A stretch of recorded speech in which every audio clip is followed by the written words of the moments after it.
आ रहे हैं, लेकिन यह आजादी हमें उपहार में नहीं मिली है। इसके लिए एक लंबी यात्रा करनी पड़ी है, आजादी की यात्रा। इस यात्रा में हजारों लाखों लोगों ने अपनी जान की कुर्बानी दी। 1919 जलियांवाला बाग। आज हमारी बैसाखी का दिन है, लेकिन पूरा पंजाब बैसाखी नहीं मनाएगा। हम सब बैसाखी नहीं मनाएंगे।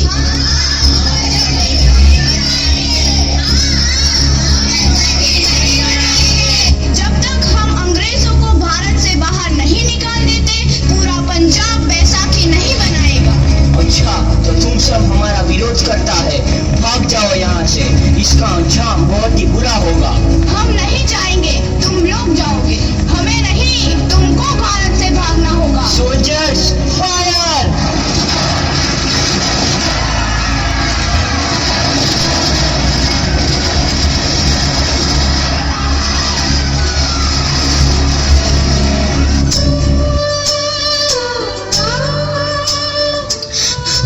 ये जमीन हमारी, ये धरती हमारी, ये खेत हमारे।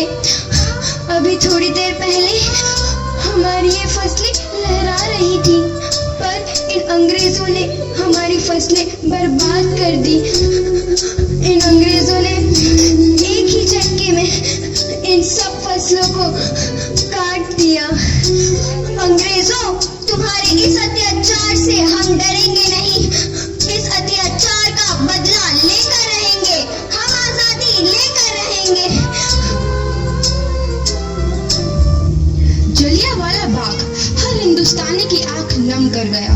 इस कांड में कितने मासूमों की आहुति चढ़ गई, इतनी हैवानियत से इंसानियत कत्ल कर दी गई।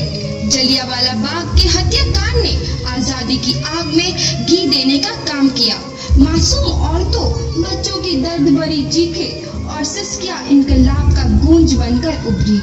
लाला लाजपत राय, भगत सिंह, राजगुरु, सुखदेव सरीखे क्रांतिकारियों ने भारत की इस जमीन से विदेशी दरिंदों को निकाल फेंकने के मंसूबे मजबूत कर लिए। 8 अप्रैल 1929 लाला लाजपत राय के नेतृत्व में साइमन कमीशन के खिलाफ एक भारी जुलूस निकाला गया।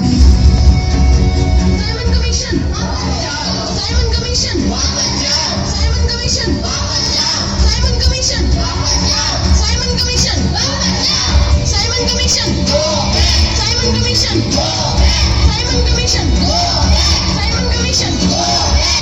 बेवकूफ इंडियंस, तुमको हमारी बात समझ में नहीं आती। Stop this.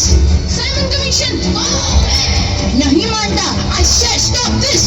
लाला जी, आप आगे बढ़ो, हम आपके साथ हैं। लाला जी, संघर्ष करो, हम आपके साथ हैं। लाला जी, संघर्ष करो, हम आपके साथ हैं। लाठीचार्ज करो!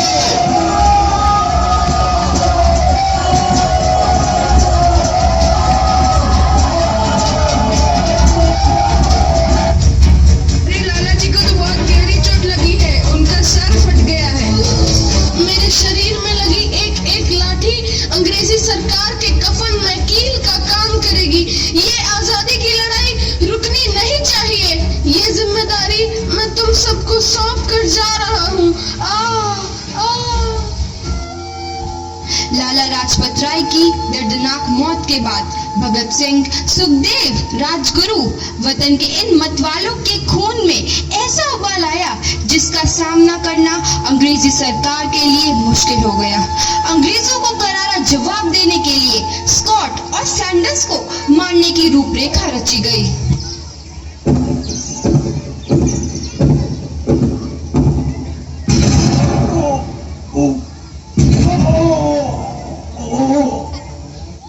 सैंडर्स मारा गया।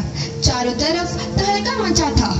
दीवारों पर लिखा था, लाला जी की मौत का बदला ले लिया गया है। भगत सिंह समेत सभी वहां से फरार हो गए। 8 अप्रैल 1929 दिल्ली में ब्रिटिश सरकार की सेंट्रल लेजिस्लेटिव असेंबली की बैठक में 2 बम धमाके की आवाज सुनाई दी।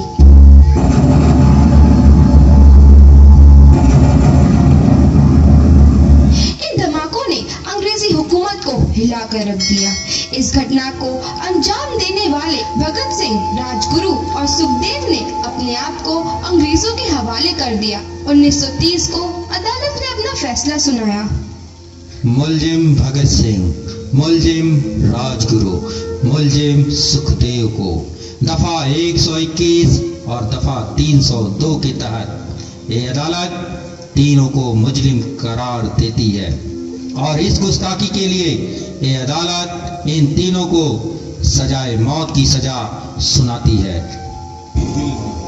सरफरोशी की तमन्ना अब हमारे दिल में है, देखना है जोर कितना बाजुए कातिल में है।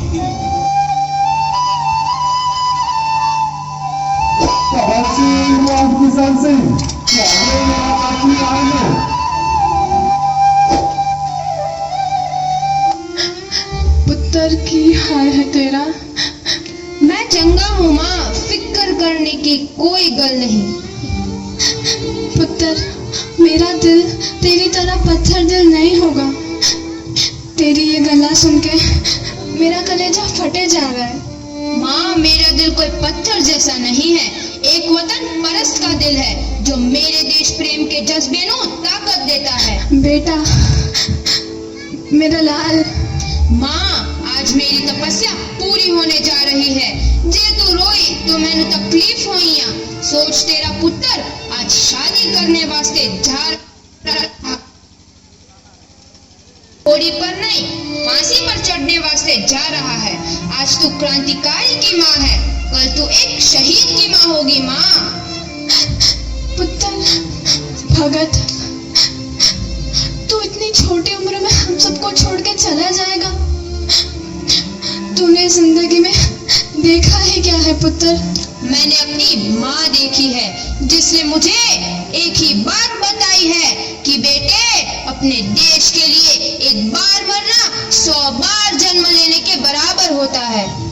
अच्छा माँ, अब आशीर्वाद दे, आखिरी बार विदाई लेने का समय आ गया है।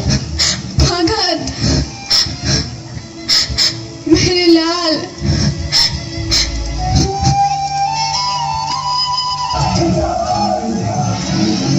भगत सिंह, तुम्हारी कोई आखिरी ख्वाहिश?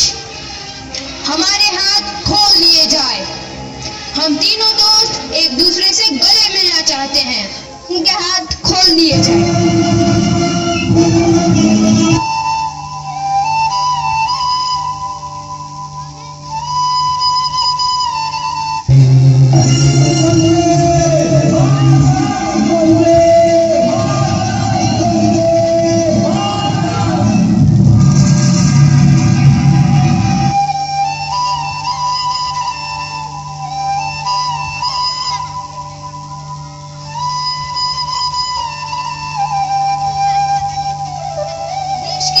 नौजवान के मन में आजादी की नई उमंग हिलोरे लेने लगी। अंग्रेजों भारत छोड़ो का नारा जोर पकड़ रहा था। सबने एक आजाद भारत का सपना देखना आरंभ कर दिया था। हर कोई अपने अपने ढंग से इस महायज्ञ में अपनी आहुति दे रहा था। सुभाष चंद्र बोस, रानी लक्ष्मीबाई, तात्या टोपे और मंगल पांडे जैसे शहीदों की कुर्बानी रंग लाई। 15 अगस्त 1947 को भारत आजाद हुआ।